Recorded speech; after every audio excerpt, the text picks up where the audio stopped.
श्रीराम समर्थ श्रीराम भाग 3. पांडवांनी 12 वर्षांचा वनवास आणि 1 वर्षाचा अज्ञातवास संपवला आणि प्रतिज्ञेप्रमाणे आपलं अर्ध राज्य मागितलं.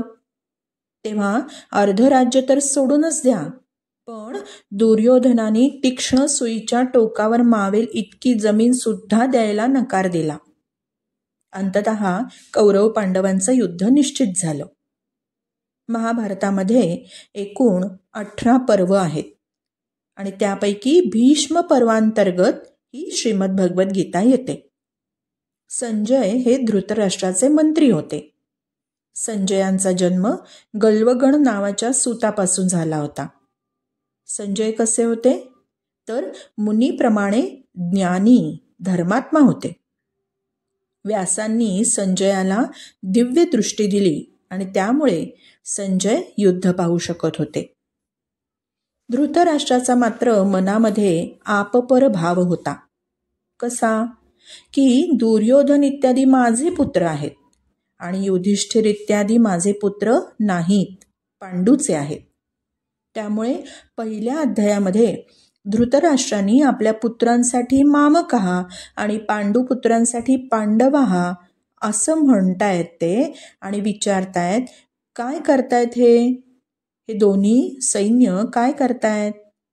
तेव्हा संजय दोन्ही सेनांचं वर्णन सांगतात. आता इथे कुंतीपुत्र अर्जुन आपल्याच कुटुंबियांना पाहून हतबल झाला आणि त्यांना मारू इच्छित नव्हता.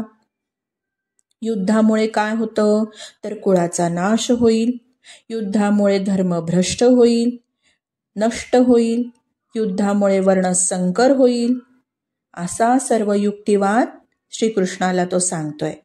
कोण? अर्जुन सांगतोय. आणि कौटुंबिक मोहामुळे अर्जुन युद्धापासून परावृत्त होऊ इच्छितोय, संन्यास घेऊ इच्छितोय. तो युद्धापासून निवृत्त होण्यास धर्म मानतोय आणि युद्धाच्या प्रवृत्तीला तो अधर्म मानतोय. पहा, जेव्हा मनुष्य हतबल होतो ना, तेव्हा चांगल्या योग्य ज्ञानी पुरुषाचं त्यांनी शिष्यत्व पत्करायला हवं. आणि इथे नेमकं अर्जुन तेच करतोय.